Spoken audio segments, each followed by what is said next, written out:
Δεν βρονέξω! Πρόσω!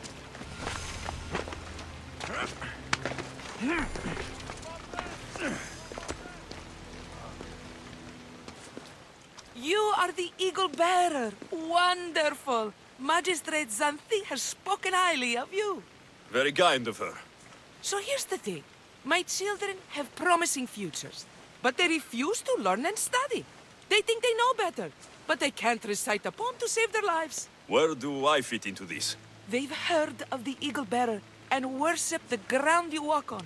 If you related an epic story to them, I'd bet they retain it and impress their tutors.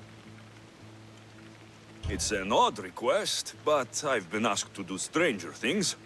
I'll do it. My children are waiting inside the temple of Dionysus Kolonatas for today's epic story.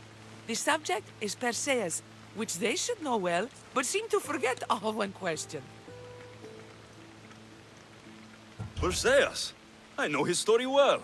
As if we were cousins, both raised at the base of Mount Olympus. Do not fear. I will hold your children fast with my tail.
Hello, I'm... The Eagle Bearer.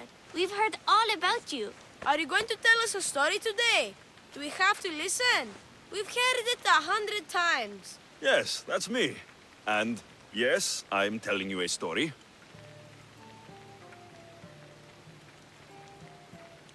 Let us sing with the voice of the gods about the exploits of brave Perseus and the noble Pegasus.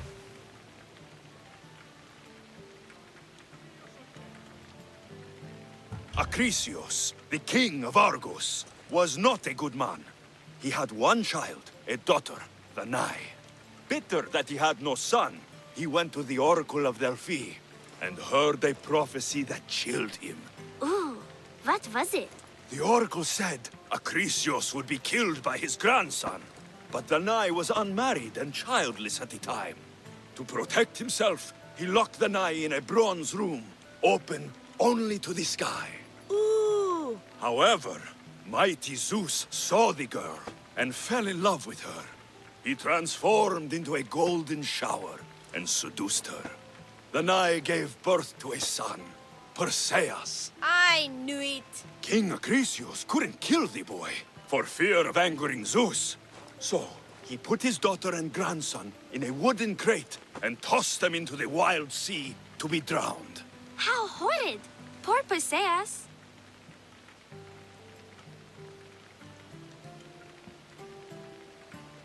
A kindly old couple, Amphitryon and Alcmene, found Perseus in the sea and brought him to their farm in Smarpolis, taking him as their son.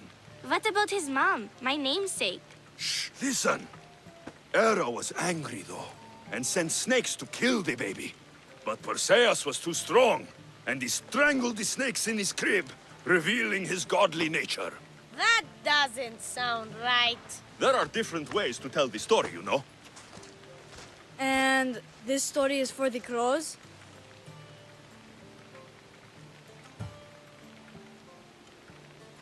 The cruel king of Seriphos, Dictys' brother, Polydectes, decided he wanted to marry Danae, for she was still beautiful and noble.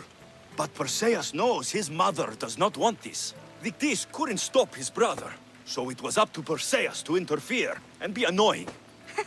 Christos, that's your job. I would keep the stinky king from marrying you. The cruel and, stinky king became angry. To get rid of Perseus, Polydectes sent him on an impossible quest.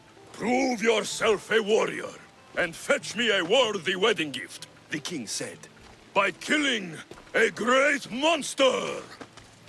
I knew it! Shh, I knew it too.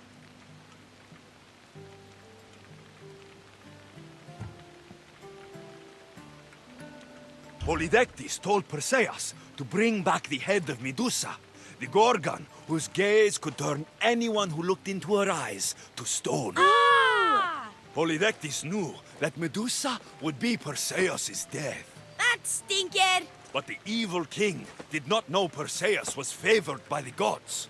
Hermes gifted Perseus with winged sandals and a silver sickle, and Athena gave him a bronze shield polished mirror bright.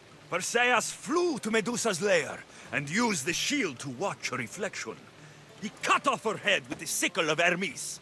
As she died, the winged foal Pegasus sprung from her neck. Yes! Flying home, Perseus found the maiden Andromeda chained on the Ethiopian cliffs, waiting to be sacrificed to the baleful sea monster, Ketos.